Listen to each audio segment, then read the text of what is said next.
רב, יש הבלות של החברים גם מתחילים לעשות חשבון, הם שמעו איזה הדלפה שעוד כמה חודשים יש כנס בישראל.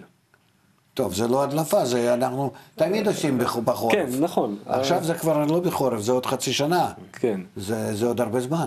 לא, זה כמו ששימון התקן בשיעור, זה יוצא בתחילת מרץ, כאילו... לא, זה 4 חודשים. מהיום? 4 חודשים. 4 חודשים. עכשיו, חברים מתחילים לעשות חישוב, אוקיי, אז על מה אני מוציא את הכסף? אני חוסך לישראל או שאני מוציא את חברים מאירופה?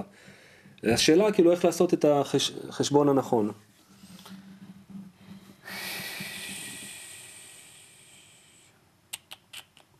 לא יודע. אני חושב שלאירופאים כנס הזה הוא מאוד חשוב. ככה אני חושב. אני לא הייתי מפסיד אותו, על חשבון שאולי בעוד 4-5 חודשים יהיה כנס בישראל, ואז איך אני אבוא או לא יבוא לשם. כי ההתקדמות של האדם קודם כל תלויה במעגל הקרוב עליו.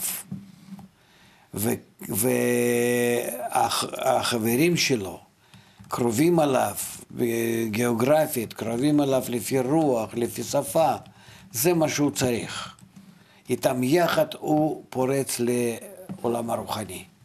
ולא סתם שיש כאן בישראל המון והוא נעלם כאן ולא יודע, זה כן שיש הרבה התפעלות, אבל הוא לא בונה הסביבה שעל ידה הוא נכנס לרוחניות.